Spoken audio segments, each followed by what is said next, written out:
जन स्वराज से पहले से जुड़े हुए हैं।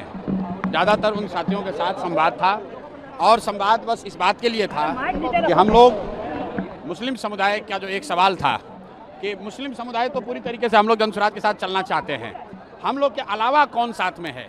तो आज इसी बात के लिए बैठक थी कि जाकर हम मुस्लिम समुदाय को ये बताएं कि आप आइए और देखिए कि बिहार बदलाव की इस यात्रा में कैसे हर समुदाय के लोग, हर वर्ग के लोग बड़ी तादाद में जन स्वराज के साथ जुड़ रहे हैं, जुड़ गए हैं, संकल्प ले लिया है।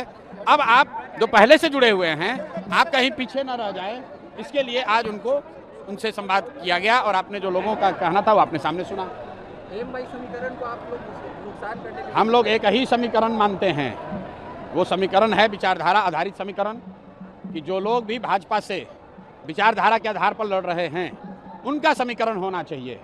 और इस देश में आधे से ज़्यादा हिंदू विचारधारा के आधार पर भाजपा के साथ नहीं हैं, भाजपा से इत्तेफाक नहीं रखते हैं। तो जन स्वराज का फार्मूला MY फार्मूला नहीं है। जन स्वराज का फार्मूला ये है कि जो भी हिंदू, जो आधे से ज़्यादा हैं, जो विचारधारा के आधार पर गांधी, बाबा साहब अम्बेडकर, लोहिया, जयप्रकाश विचारधारा के मानने वाले हिंदू जो भाजपा से लड़ रहे हैं, वो मुसलमानों के साथ मिलकर सामाजिक राजनीतिक गठजोड़ बनाएं। और अगर ऐसा होगा तो हम लोग MY की संख्या है 30, लेकिन जो समीकरण जन स्वराज का है उसमें संख्या होगी 60, भाजपा हो जाएगा 40 और हम लोग इनको बुरी तरह हराएंगे। सर वोटर एडिशन डिलीशन को लेकर के राहुल गांधी तेजस्वी यादव कल से बिहार की सड़कों पर रहेंगे। सर लोकतंत्र है, सबको अपना प्रयास करने का अधिकार है।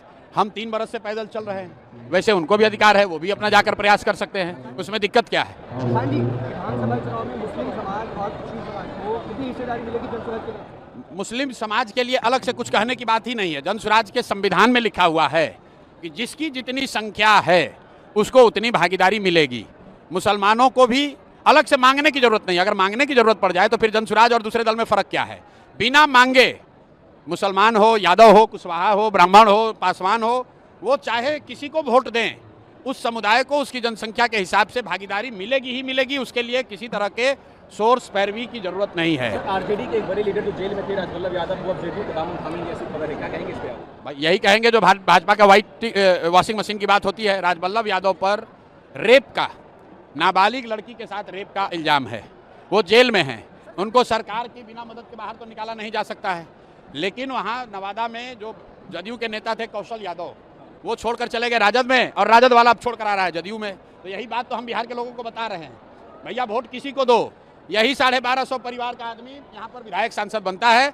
और इस बार बिहार के युवा ने, बिहार के लोगों ने तय कर लिया है कि इन 1200 लोगों से हम लोग का निपटारा करेंगे। वो किसी सिंबल, किसी दल से आए। इस बार जनता बदलाव चाहती है, अपने बच्चों के लिए शिक्षा और रोजगार चाहती है। मैंने यहाँ मुसलमानों